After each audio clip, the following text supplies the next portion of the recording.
Hi was welcome to சின்னக்கா சமையல். இன்றைக்கி அருமையான ஒரு எள்ளு துவையல்.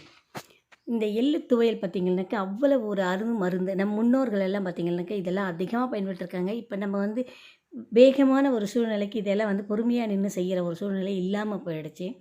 ஆனால் இது பெரியவங்க சொல்லுவாங்க, அதாவது கொளுத்தவனுக்கு கொள்ளும் இளைச்சவனுக்கு எள்ளும்னு சொல்லிட்டு, அந்த அளவுக்கு இளைச்சவங்க சாப்பிட்ட அந்த கொழுப்பு சத்து நிறைந்த சத்து ஆகாரமான ஒரு உணவு எதுன்னு பார்த்திங்கனாக்கா இந்த எள்ளில் அவ்வளவு மகத்துவமும் தன்மையும் இருக்குது. அதனால் எள்ளை வாரத்தில் ஒரு முறையோ அல்லது மாதத்துக்கு 2 முறையோ நம்ம பிள்ளைங்களுக்கு கண்டிப்பாக இதை செய்து கொடுக்கணும். அந்தளவுக்கு அருமருந்து இந்த எள். இப்போ எள்ளை நல்லா வறுத்து எடுத்து தனியாக ஒரு பிளேட்டில் போட்டு ஆற வச்சுருங்க. இப்போ பாருங்கள், இப்போ அதுக்கு தேவையான அளவுக்கு மசாலா பார்த்திங்கனாக்கா நான் எண்ணெயில் கடலப்பருப்பு உளுத்தம்பருப்பு போட்டாச்சு. கடலப்பருப்பு உளுத்தம்பருப்பு போட்டு நல்லா வறுத்துடலாம்.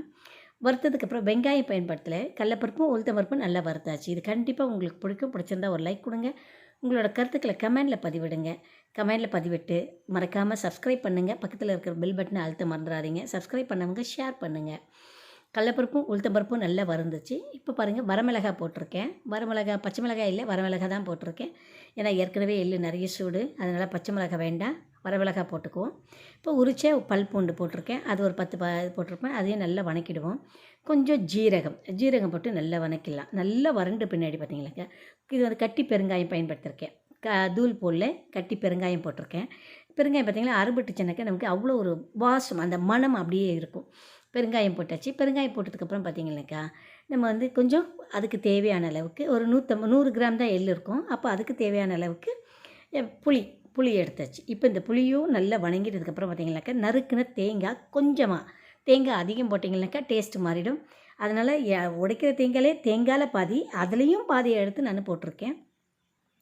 சரி, 2 போட்டாச்சு. போட்டு நல்ல தேங்காய் வதங்கிட்டு அந்த பச்சை வாசம் போகட்டும். பச்சை வாசம் போனதுக்கப்புறம் பார்த்திங்கனாக்கா இளம் பதம், அதாவது இந்த கொழுந்துன்னு சொல்லுவோமே, அந்த மாதிரி கொழுந்து மாதிரி இருக்கிற கருவேப்பிலை, அந்த நல்ல தரமான இருக்கிற கருவேப்பிலை போட்டோம்னாக்கா சட்னியோட டேஸ்ட்டையும் வாசத்தையும் மாற்றிடும். அதனால் இளம் பதமாக இருக்கிற கருவேப்பிலையை உருவி போட்டு அது நல்லா வதங்கினதுக்கப்புறம் கொத்தமல்லி ஏற்கனவே அலசி எடுத்து வச்சுருப்போம். அதையும் எடுத்து அலம்பி போட்டுருங்க. நல்லா வணக்கிடுவோம். நல்லா கொத்தமல்லியும் வதங்கிட்டோம். வதங்கினதுக்கப்புறம் பார்த்திங்கனாக்கா நமக்கு தேவையான அளவுக்கு நம்ம ஏற்கனவே வறுத்து எடுத்து வச்சுருக்கிற எள் இருக்குது, சால்ட்டு பயன்படுத்திக்கலாம். இது அவ்வளவு டேஸ்ட்டாக இருக்கும். இந்த சட்னி சாப்பிடும்போதே அந்த எள்ளோட வாசம் அப்படி ஒரு கம்மன்னு இருக்கும்.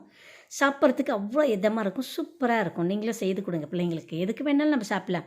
இட்லி, தோசை இது மாதிரி சாப்பிட்லாம், சப்பாத்திக்கும் சாப்பிட்லாம், சாதத்துக்கு சைடிஷாகவும் வச்சுக்கலாம். அந்த மாதிரி பாருங்கள், வறுத்த எள்ளை எடுத்து போட்டுட்டு நல்லா வணக்கிடுவோம். ஒரு முறை சும்மா அப்படி லேசாக வணக்கிட்டு இப்போ இதுக்கு தேவையான அளவுக்கு நம்ம சால்ட்டு பார்த்துக்கலாம். சால்ட்டு பார்த்துட்டு அதுக்கு சால்ட்டு போட்டு விட்டு மஞ்சத்தூளெல்லாம் எதுவும் வேண்டாம். நேச்சர் கலர், இயற்கையான அந்த எள்ளோட தன்மை அப்படியே வரட்டும். ஏன்னா அந்த வாசம் அந்த மாதிரி இருக்கும், சூப்பராக இருக்கும். ஆற விட்டு மிக்ஸி ஜாரில் போட்டு தேவையான அளவுக்கு தண்ணி ஊற்றிக்கோங்க.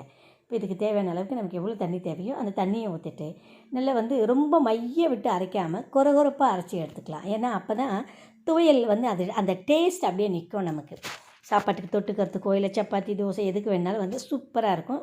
பார்த்துட்டு நல்லா அரைச்சி எடுத்தாச்சுங்க. கொரகொரப்பாக அரைச்சி எடுத்து வச்சுக்கிட்டேன். இப்போ இதுக்கு தாளிப்பு கட்டாயம் தேவை இல்லையா? கொஞ்சமாக தண்ணியை ஊற்றி கொஞ்சம் கரைச்சி எடுத்து வச்சுக்கோங்க. இப்போது இதுக்கு பார்த்திங்கனாக்கா தாளிப்பு சிம்பிளாக தான். கடுகு, கருவேப்பிலை, கடுகு கொஞ்சம், உளுத்தம்பருப்பு, கலப்பு கடுகுன்னு போட்டாவே அது முடிஞ்சிருச்சு. கலப்பு கடுகு, கொஞ்சம் ஜீரகம் போட்டு கருவேப்பிலை, 2 காஞ்ச மிளகாய், அவ்வளோதான் போட்டிருக்கேன். போட்டு இந்த தாளிப்பை நல்ல ஒரு தரமான முறையில் தாளித்து எடுத்து அப்படியே நம்ம அடித்து எடுத்து வச்சுருக்கோம் இல்லையா, கொரகொரப்பாக அந்த சட்னியில் எடுத்து அப்படியே கொட்டிட்டு பரிமாறும்போது அப்படியே கிளறிட்டு எடுத்து பரிமாறுங்க. சட்னின்னு அப்படி ஒரு டேஸ்ட்டாக இருக்கும். அதுவும் எள்ளு துவையல் பார்த்திங்கனாக்கா அப்படி ஒரு அமோகமாக இருக்கும். அது கொரகொரப்பாக எடுத்து சாப்பிடும்போது அப்படி ஒரு செம்ம டேஸ்ட்டாக இருக்குங்க. கண்டிப்பாக உங்களுக்கும் பிடிச்சிருந்தா உங்களோட கருத்துக்களை எனக்கு கமெண்டில் பதிவிடுங்க. ஒரு லைக் கொடுங்க. சப்ஸ்கிரைப் பண்ணவங்க ஷேர் பண்ணுங்கள். சப்ஸ்கிரைப் பண்ணாதவங்க மறக்காமல் சப்ஸ்கிரைப்